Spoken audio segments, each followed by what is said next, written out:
อ่ะมากินคือเก่าพี่น้อง มื้อนี้ก็มากินแหนมเมืองเจ้าเก่าเด้อแหนมเมืองเจ้าเก่าอยู่นครปักเสเนาะพี่น้องเนาะอยู่ใกล้ๆกับตลาดโอท็อปเนาะมื้อนี้บ่มีก็ไปเวียกแถบนั้นก็เลยไปเห็นร้านแหนมเมืองก็เลยว่าซื้อมากินเบิ่งเนาะคิดฮอดฟิลแบบอยู่เวียงนะพี่น้องคือแบบแหนมเมืองอยู่เวียงบ่ได้กินเนี่ยโอ้ยสุดยอดคำใหญ่ๆไปพี่น้องโอ้ยยัดเกือบบ่เข้าหวยโอ้พวกลายบะหมี่นี่เนาะจัดคำใหญ่อีหลียำแค้นโอ้ยหาหัวโอ้ยโอ้แซ่บอยู่โอ้ฟิลในเรื่องคนปะจัดไปอีกคำหนึ่งพี่น้อง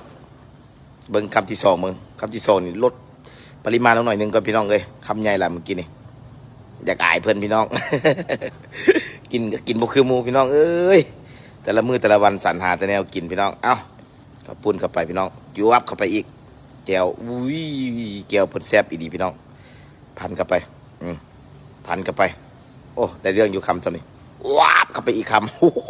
โอ้ยตัดสวดโอ้โหโอ้แซ่บพี่น้องยัดผักเข้าอีกบาทหนึงพี่น้องแซ่บผักกันนี่พี่น้องผักเพื่อให้หลายเนาะจุใจอีดีว้าบเข้าไปมันต้องมีซีนนะ